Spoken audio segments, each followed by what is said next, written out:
All right, welcome everyone to Red or Green Books, the book club author talk July 2025. I'm so excited to have Tabitha Adams here and her wonderful book, Shallow City of Noise. It is a gorgeous, gorgeous book. It's, of course, my favorite color, blue. So it was so much fun working on this cover, and it's the gorgeous skyline of New York City.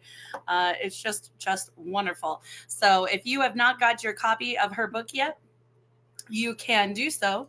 Sorry, there was a little pop up there. You can do so at redorgreenbooks.com, red READ. Use coupon code NOISE in the month of July 2025, and you can get $5 off her book. She will sign it and send it to you. That is international shipping. You have to reach out to me and let me know, and I'll get you a quote if you are outside of the USA. Of course, that is plus shipping and handling, so it kind of offsets itself. So it's a great thing. Grab a copy of her book. You do not want to miss this book. It is beautiful. It is a wonderful journey. I got to meet Tabatha many times in person. Of course, she's been here to New Mexico as well. So it's so exciting to have you here. Quick announcements. Don't forget, we have American Graveyard Volume 2 dropping this fall. If you're interested in helping sponsor a senator, you can do that on the website. We have all the 50 plus DC states. You can pick a state you want to send a copy of the book to. We'll send it anonymously on your behalf, or you can grab a copy on the website as well. That helps us fund the project. We are so excited to be moving forward with our initiatives to end gun violence. And then, of course, this weekend, we have the Blackberry Peach Slam Festival here in Albuquerque, New Mexico. Poets from all over the U.S. are going to be here live in person. So if you'd like to meet up with me, you got to get down here for the Blackberry Peach Festival and come and hang out with us. All right, so that is pretty much it for announcements. So welcome, Tabitha Adams, to the Book Club Author Talk. I'm so excited. How are you doing today? I'm doing good. I thank you, Marissa Prada, for having me. I thank you, Red Agree Books, for publishing my book. I thank you for the platform that you extend to so many poets. It's a pleasure to be here. I'm so excited. I'm so excited you're part of the family, right? Why don't you tell folks a little bit about what they can experience when they buy your book, when they read your book, the journey that kind of led up to the book, your process, all of that stuff, and then we'll move into a full feature set of your work. Excellent. So my thought process, and first of all, I got the title Shallow City of Noise because most of my writing is of my upbringing. I'm born and raised in the Bronx, and it's really, really hard conditions. So I wanted to do a tribute to, where I was raised. Most of my writings come from life experience. All of my writings come from life experience. I speak mostly about addiction. My father was an addict. He's now gonna be 20 years with God at the end of July. My mom was a single mom, and she was a victim of domestic violence. And I went through my own hard experience with domestic violence and really bad situations. And unfortunately, child molestation, poetry was the first time that I really, really spoke about it.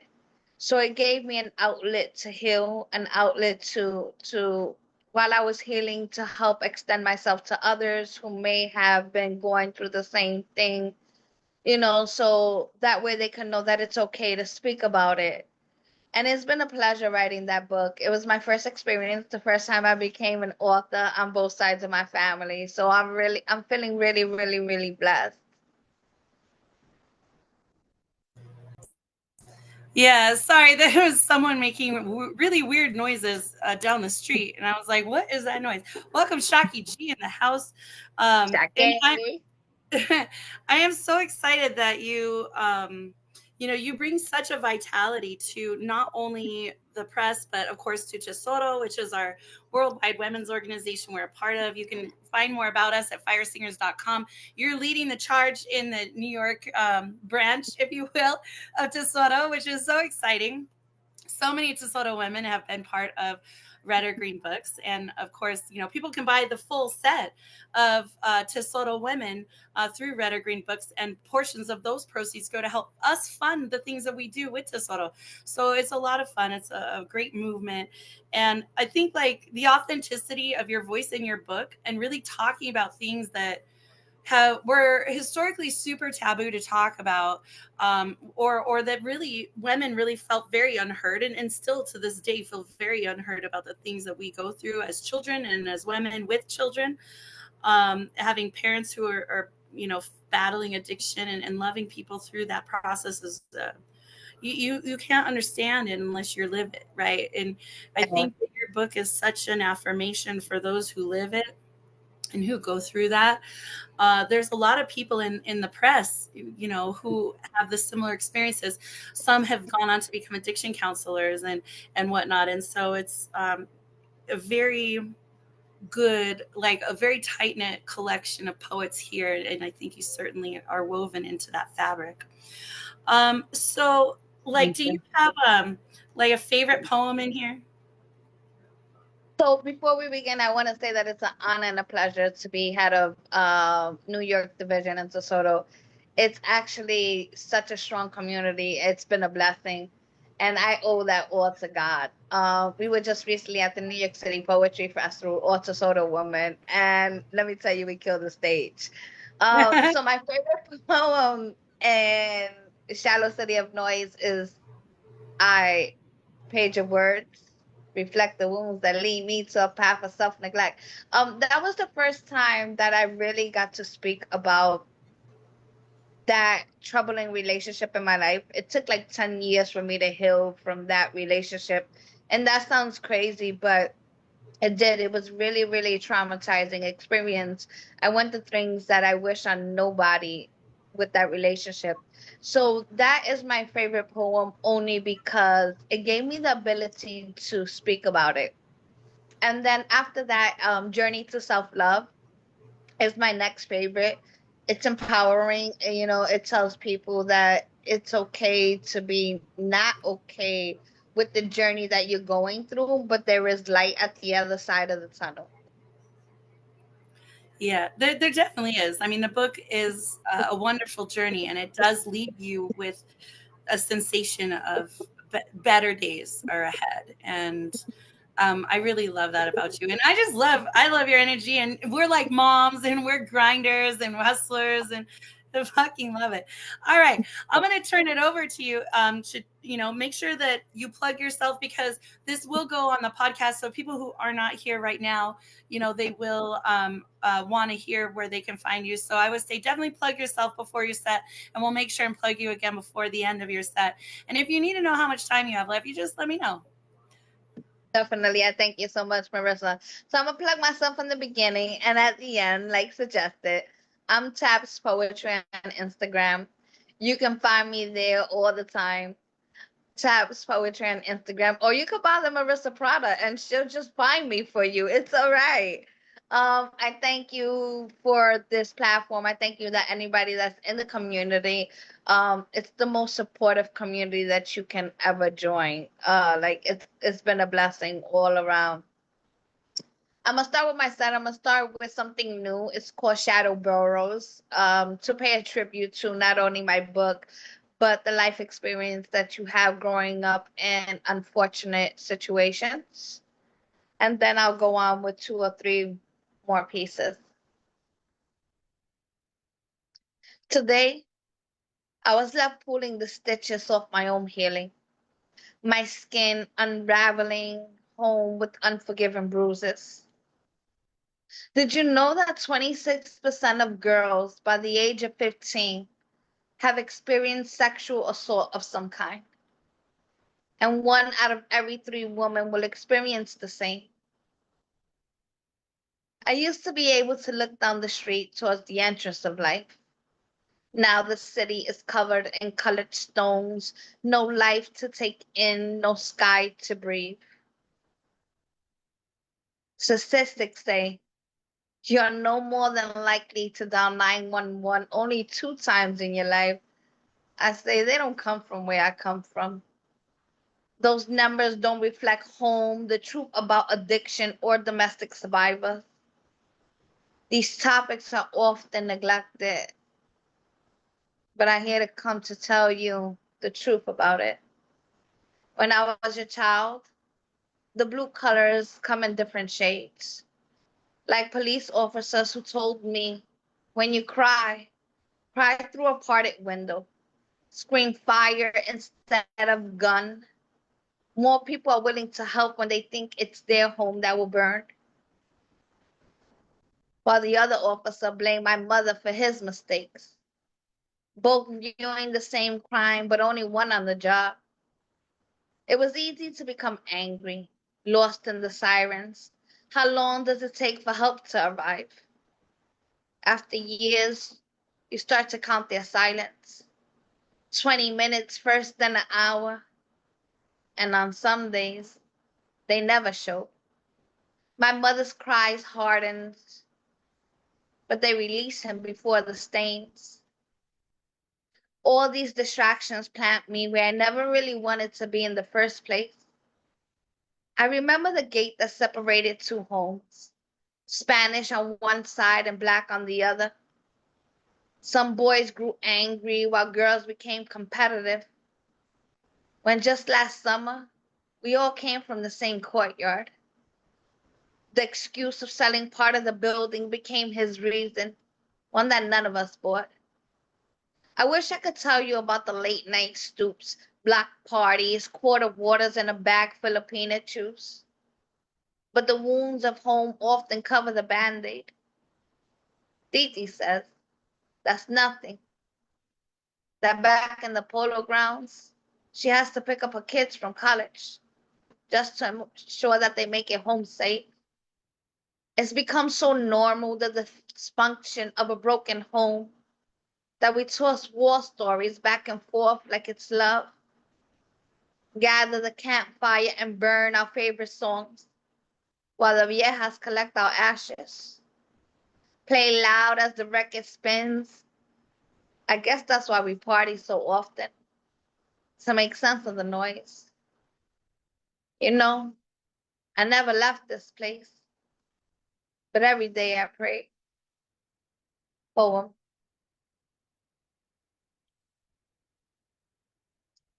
Lord, I don't find that I got the strength needed to represent a survivor I've never met. I mean, I spent long years in search of my own self. Depression had me covered in the smallest of things. A right thigh sworn to a father, for a man I should have never introduced my body to. Forgive me, for I still come broken, too shattered to hold, and though I'm a poet, I may fail to explain all the ways my light has become heavy when distance became unanswered loved ones.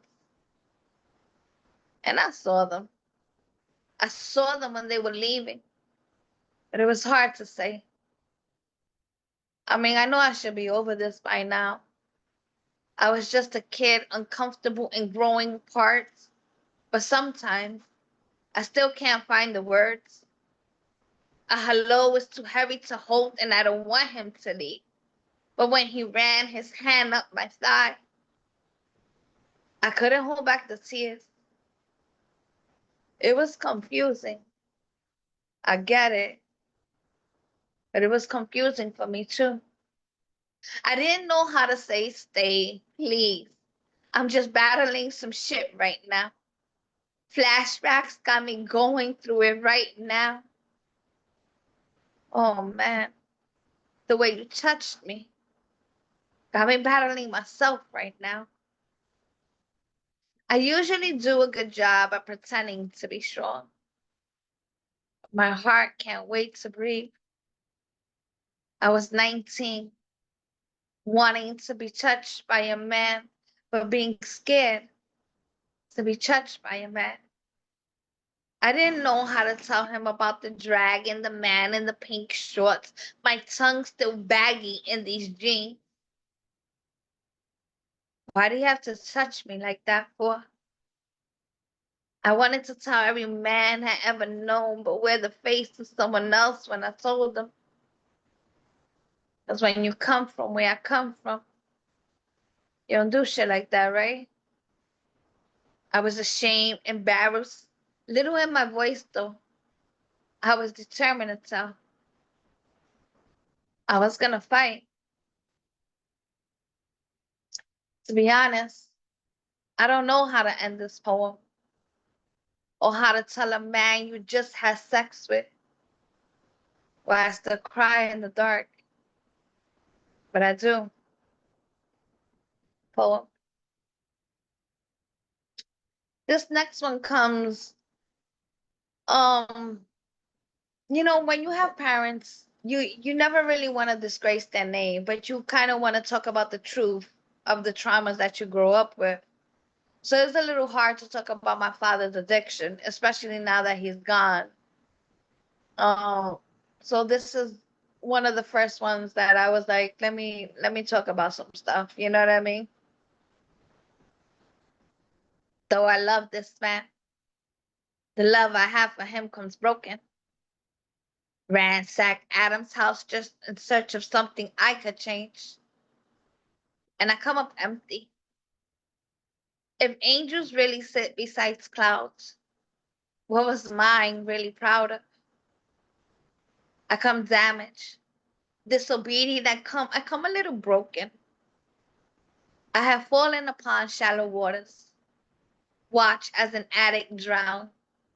Sit with the door closed as I begin to hear his body sweat. And I think about what kind of woman that has made me. Too young in my depth to be the reason why a man stands. I see needles in many forms. Monsters parked on the stations of men fill the oceans of his eyes and color me in this feeling of fade. I no longer love and let me lose myself. I've been every kind of bitch. Taste the back of his hands on days he wasn't home.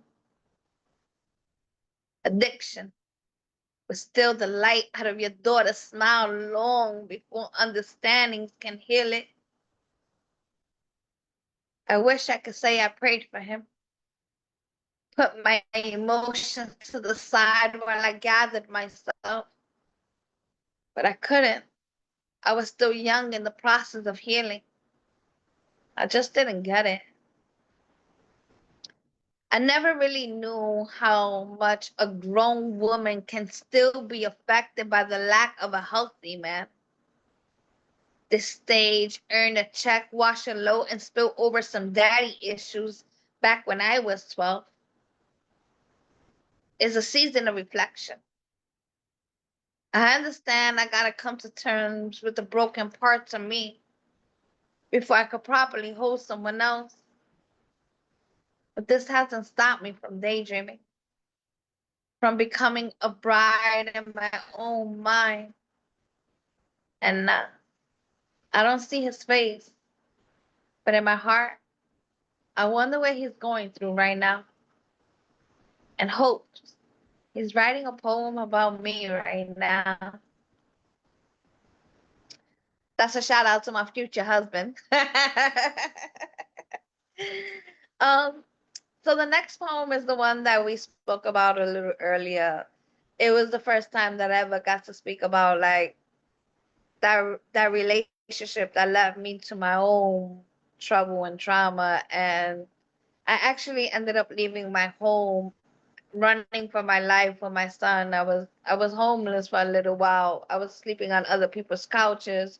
I was running from some stuff that I never even put myself through. So it's important for anybody that's watching this or hearing this that you know that sometimes troubled relationships can lead to trouble. I page of words reflect the wounds that lead me to a path of self-neglect. I wake up, roll over, scream at God, and wish for a new life. He must be so sick of me. There was a knock at the door. I opened the door to find a man who said nothing. The silence of a man usually confuses me, wondering what scars can be delivered on this bright Sunday. Where is he? I don't know. He doesn't live here anymore. I had never seen this man, but better than I to ask him who he was or who the fuck he spoke of. I knew. I knew this had to be brought forth by a man that drags the pain of me while I kick. and I scream, leaving me to look like I lack sanity. He turns the corner, unzips and spreads, leaving babies hidden underneath the breath of yet another. Blessings turn siblings that we ain't never speak of. The same man yells, Ma, I love you, while he drags the pain of me yet through another corner, and I the fool that takes on every woman he dares to spread. And that left my name to slither. I learned in the process of growing, of becoming, the bone she choked on reshaped me, shaped the experience of a woman I've never met. Pride, self respect, and love, just a little damage. I view her abandoned by the same cycles, the same people that watch me grow from the strength of single hands. Now watch me fall. Fall for a man that has made me the outlets to his wounds. The markings to his bearings have left me to heal. And don't I know better? Wasn't my hero a reflection of the same? Choking women's by the strings of his imperfections, leaving me a sibling that's only known through the spirals of our DNA. I hold her picture to the wall daily, as if viewing the young girl she grew from allows me to get to know the woman she became. But it doesn't. Connections that were lost may never be built. Flashbacks of feelings I wish on no woman. Days I cried so hard my unborn child gathered itself in knots, striking me with the same pain that I passed down. The silence of a man usually confuses me, wondering what scars can he deliver on this bright Sunday. He lifts the right of his shirt and shows me his gun. My son, who barely has the experience of walk, holds the back of my leg, knee high, not even two yet, and I find phone to ring morning, silently praying for the day that this man no longer returns. So, another tribute to broken relationships.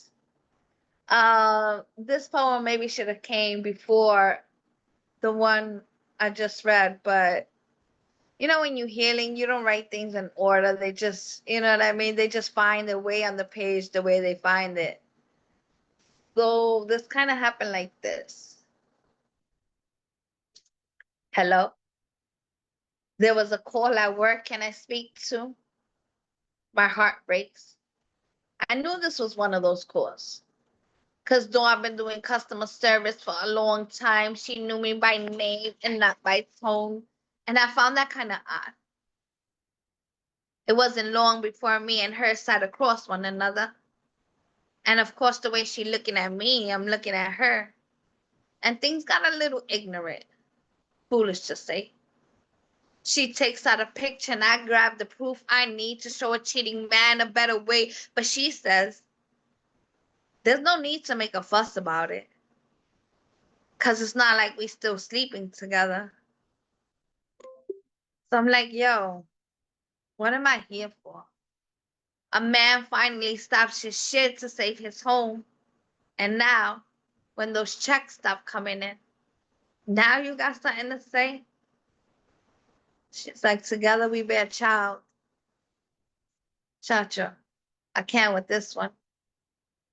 I use the yard to split a cat back. Jot her phone numbers down on the flip side of a napkin and continue to make my way. I couldn't go back to work those 6 years too many. My thoughts were loud, louder than any block we could pass, understand, a child, a ring, 2 new locations. I left my mother's home for this shit. Built the world on the future of my new beginnings. You think I know about postpartum depression? While maintaining to be a good woman? My home was on the lips of every give it up bitch. This is not what I signed up for, yo. We get about 2 blocks away. My stomach is in knots. I give the driver the only money I had left. I hadn't got paid yet. Make my way up the stairs only to find him resting.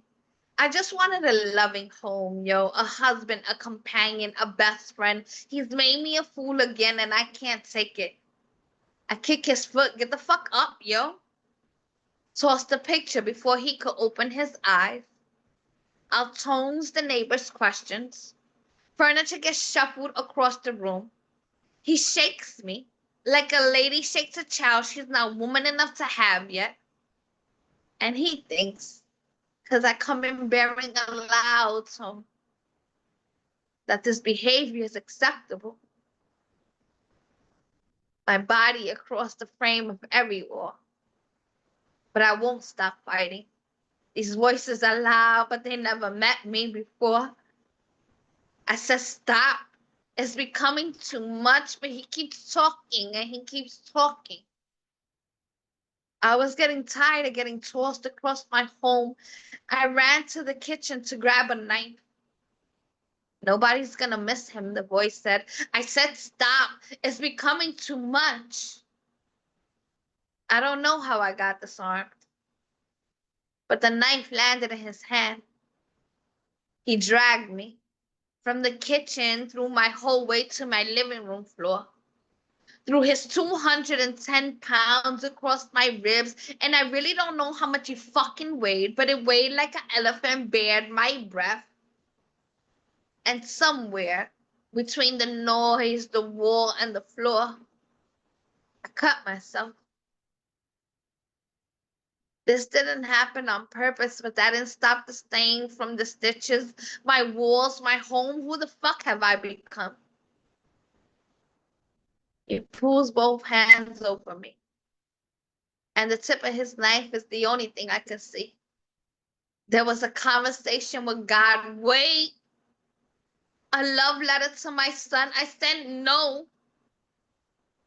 A pause moment in time. And I just wanted him to stop, yo. Poem. Marissa, you let me know if we got more time. I'll do one more. Yeah, you have plenty of time. All right, cool. Um, so one, yes, that man was trying to literally kill me. And that was the most scariest part of like any relationship that I had ever been through, ever. So my heart with every domestic survivor, I hope you get out that relationship. So this one is titled A Letter to My Father's Friend. My father, who was an addict, spent a lot of time in and out of prison. Um, and though he's been gone for 20 years, he does have some friends that I keep in touch with. One of them kind of lived the same lifestyle as my father, and now he's serving 20 years in prison. And sometimes I communicate with him, but it's a little difficult sometimes to come to terms with. Some of them are still here and some of them aren't. So this is the emotional process going through that. Please know, I have felt him on days I would not speak of his name, nor the traumas he has caused me. So it should come to no surprise that I will fail you the same. My ways are heavy to these habits of old, and on some days, all that I become is the woman I least want to speak of. It's now 5:22, and the morning has not yet heard song. The radiator is in movement with a passing car, and that has been the only sign given to a new day. Reflections press 5 feet against my walls, but I dare not to scream. I'm not okay.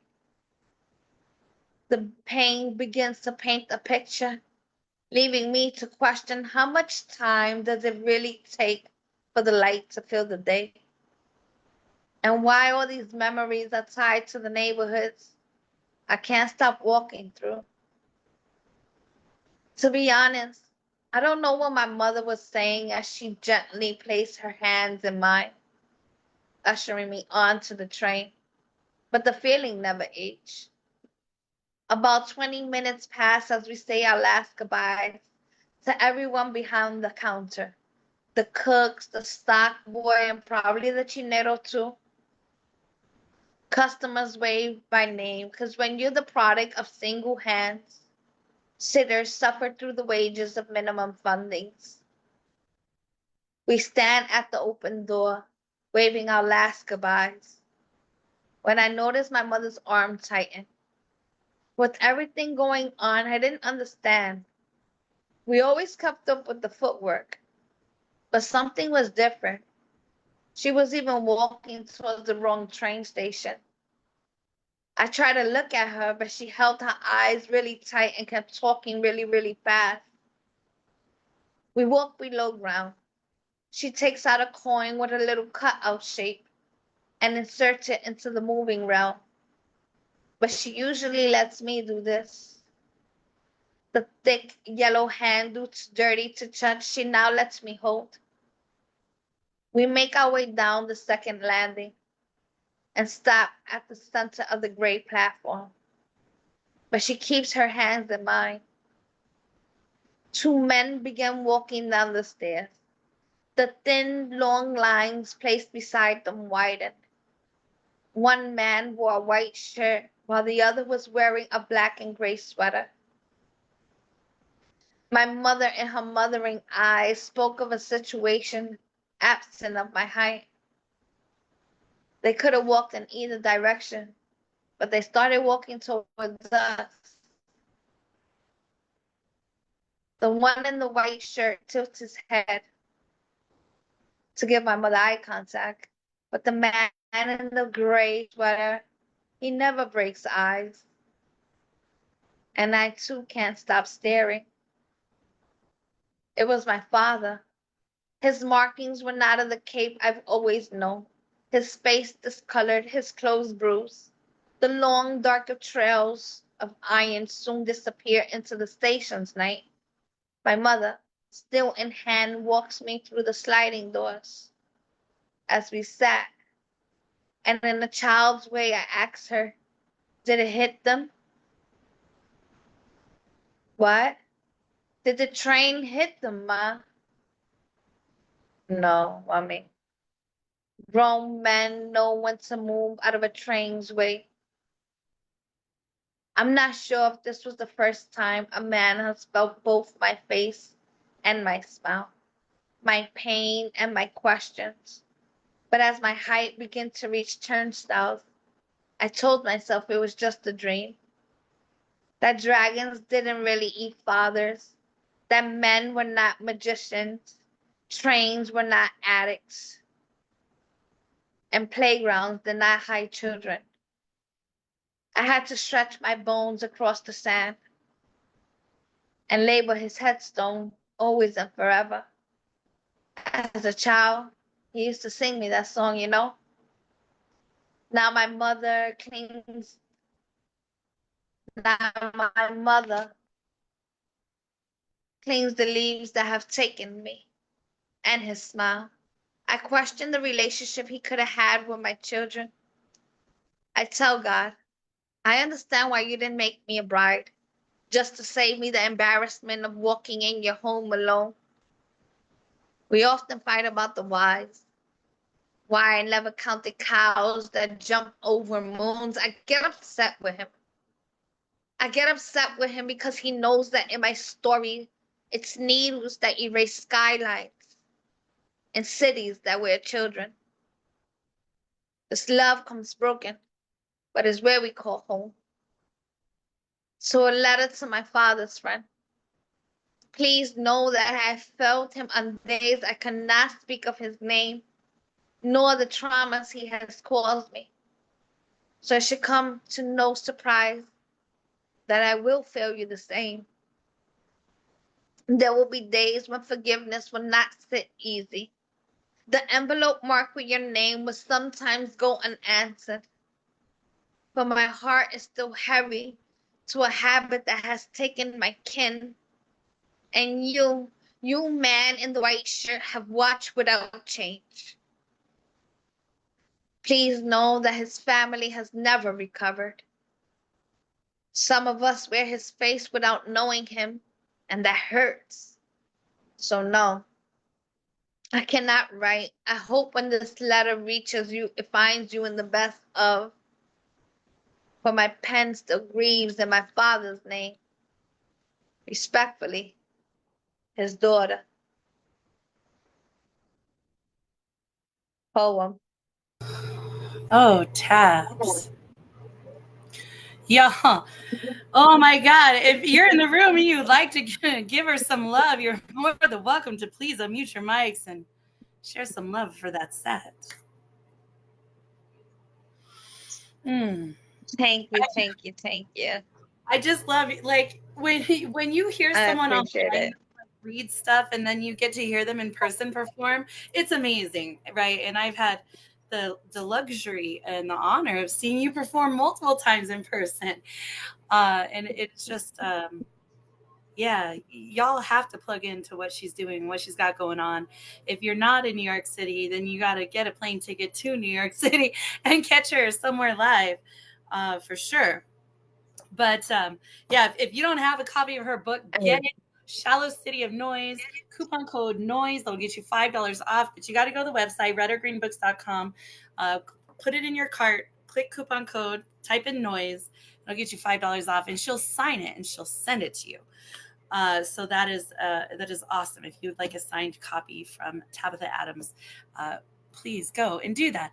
Um, so we'll kind of move into the Q&A portion of book club, which I love. It's such a fun time for me because everyone is different, but the nuggets of knowledge that you get through the Q&A portion of these author talks is just um, so informative, and it's really really important for authors who are coming up. So I invite anyone who's in the room, if you would like to ask Tabatha a question, you're welcome to raise your virtual hand. You could type a question in the chat.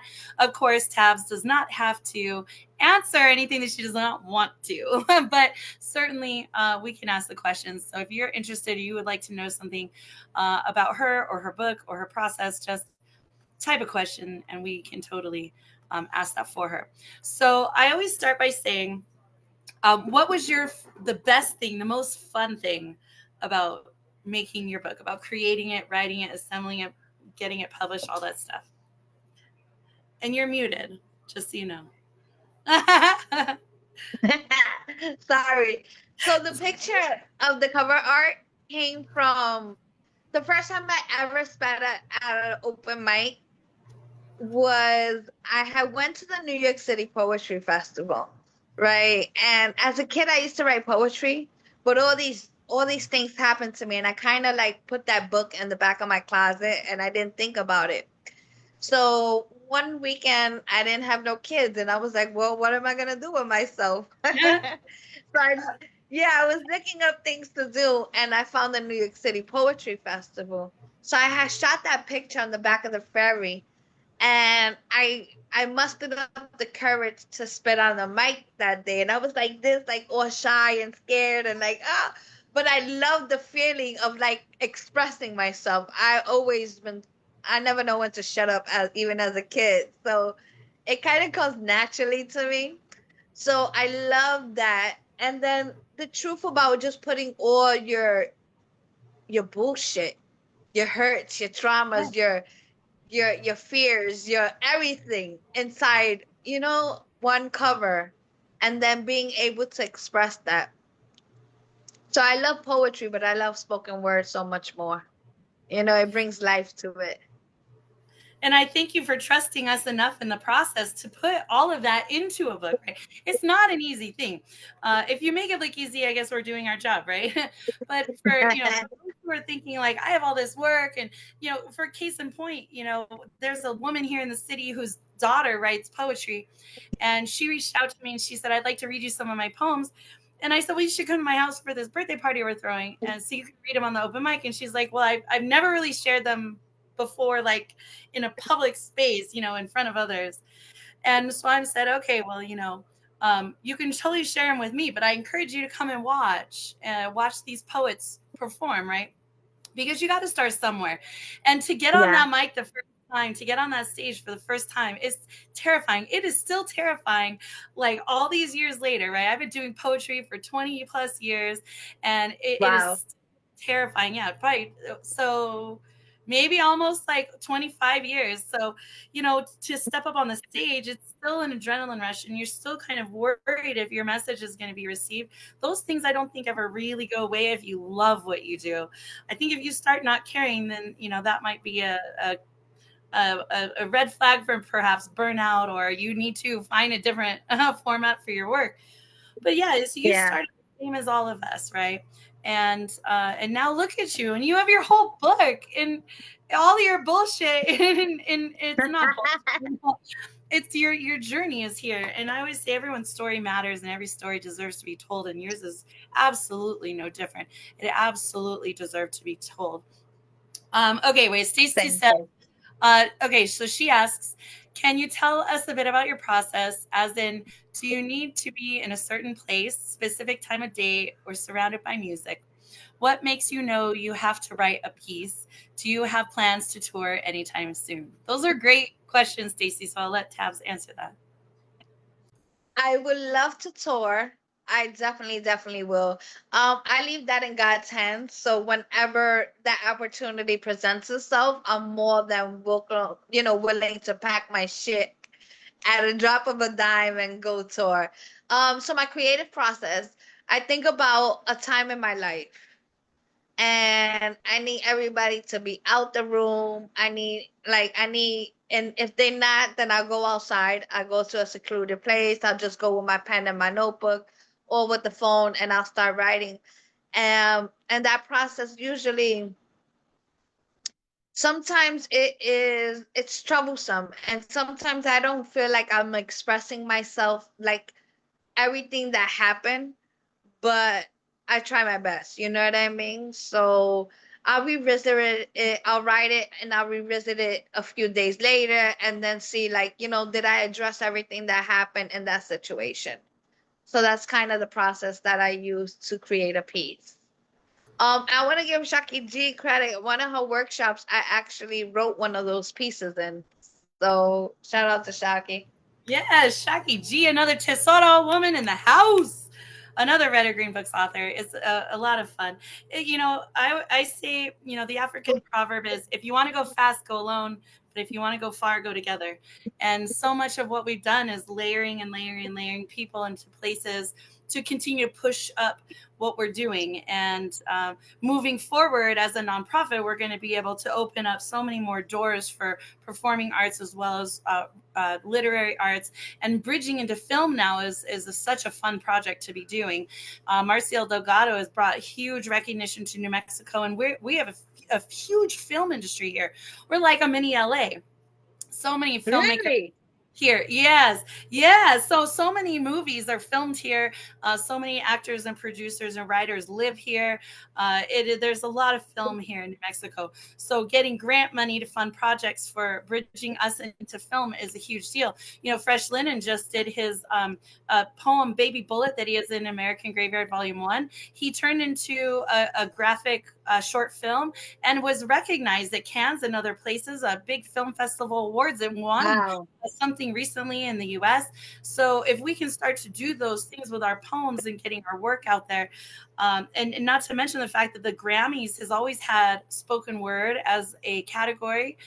So we need to be definitely getting into the Grammys, the Academy Awards for film, short films for spoken word. So yeah, there's a lot of things on the horizon we got to be doing, right? And your work is very vivid. Yeah. It's visceral. Like, you take us through the whole thing. Like, we're sitting in that room, we're standing in that room, we're watching things happen as you're reading your piece. Things that I think everyone really should be in the know about.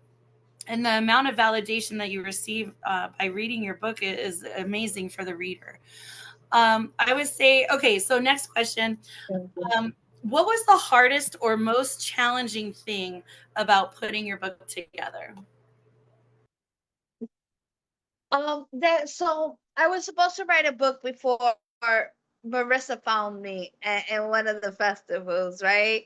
And my son was not of age yet, and I felt like I needed to ask him permission about talking about what happened to me with his dad. And then my father was, he was with God, and I'm like, well, how do I address the topic of addiction without being disrespectful to my father? So I think giving myself permission to be honest with my life experience and sharing that was the hardest part for me.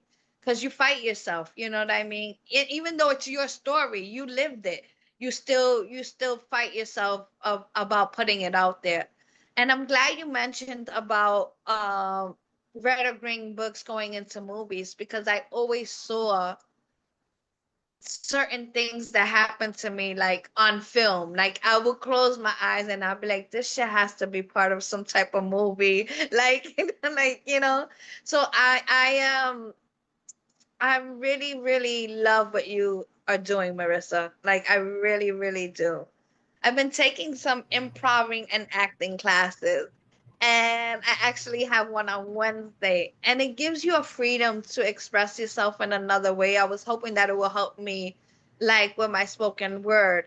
So you develop your voice and your ability to perform differently. And I really, really like it. It's so exciting, right? It's so exciting. And it's all of us, right? It's all of us. When I put the call out there for help for the nonprofit, I had like 20 people who wanted to be involved in stuff, including yourself. And so it's very exciting, the different things that we're going to be bridging into. And I definitely, as soon as we get that grant money and we get some graphic design artists on the team, we're gonna go. We're gonna freaking go. And it's going to be a lot of fun. I cannot wait. I'm so excited. I think we have all the right people in all the right places, collaborating and partnering with Tesoro and other organizations around the country and around the world, really, to be moving poetry into the next avenue of where it's going to be going in the future. So it's so much fun, right? We got to keep going. We got busyness. We got busyness coming up. And then Yes. the last question I always ask people is, what advice do you have for other authors or poets or people who are considering publishing, considering maybe a book or considering a career in poetry or spoken word? What is your advice to them?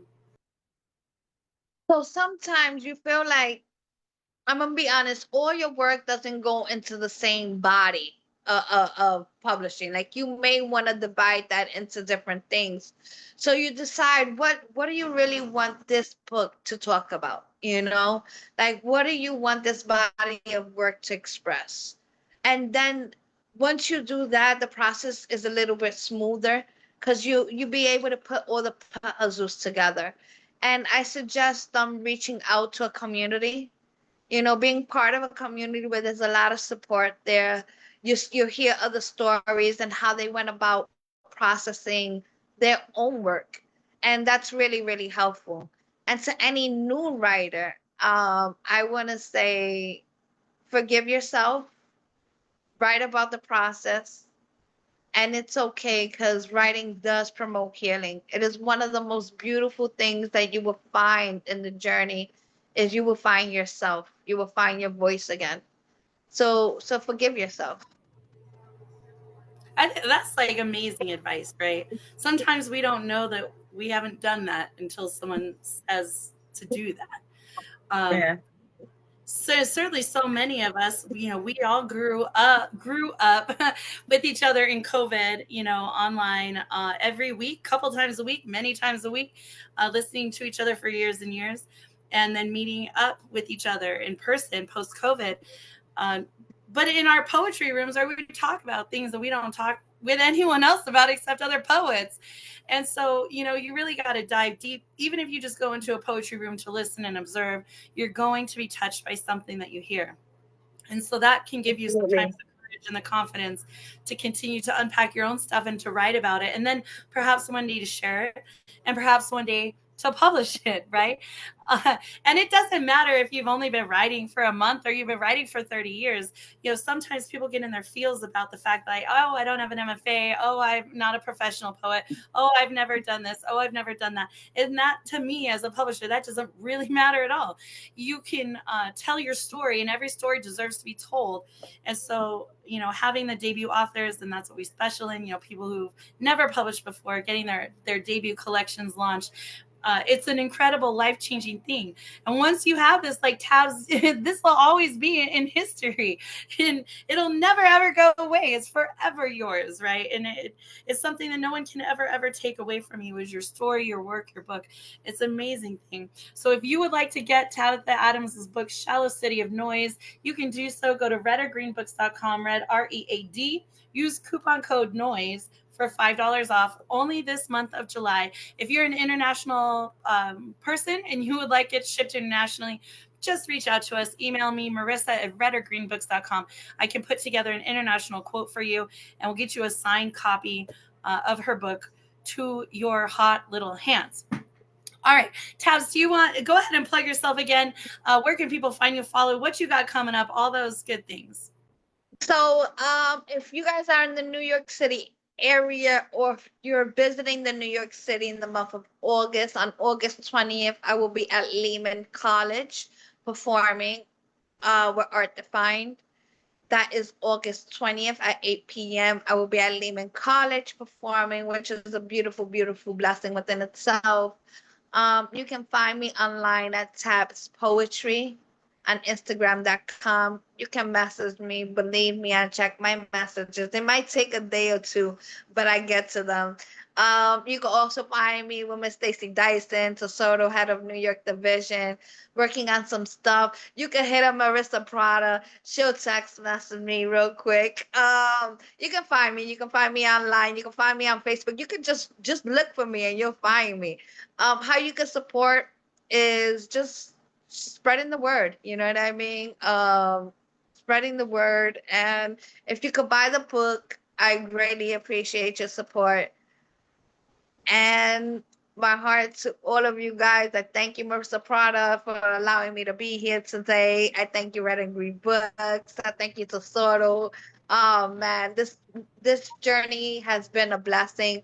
I want to say to new writers something that I forgot. It's once you get your foot in the door, it's like one thing after another. You'll find yourself branching out in different avenues and different artists' ability stuff. I they just posted my work at an art exhibition here in the Bronx at Poe Park, which was a pleasure. That's the park that my mom and my father went to as a kid. So it warmed my heart in so many ways. They have my photography up. So if you're new at this, be open to the possibilities that it'll bring you. Never stop writing. Oh, I love that. I love that. Never stop writing. Yes, I absolutely agree wholeheartedly about that. All of it. So many nuggets of knowledge, Tabitha Adams. Thank you so much. Next month, we're going to have Terry Rose Jertson, who is another Word is Right host, is going to be here for the August Red or Green Books Book Club. And her book, Chameleon Chronicles, is a trip. And so you gotta come and collect the books as the months go on, so that you can collect them at a discount and have them signed by the authors. It's an amazing opportunity to collect all of the books.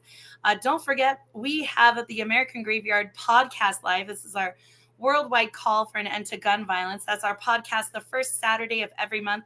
August, we welcome Mr. Obbs from Chicago. He's an incredible slam poet and spoken word artist. I met him in March when he was here. He's going to be back here in July for the Blackberry Peach Slam. So we're very excited. He's going to be performing on American Graveyard. And then the first Sunday of the month, we have the Out Loud podcast live. That is our LGBTQ anthology.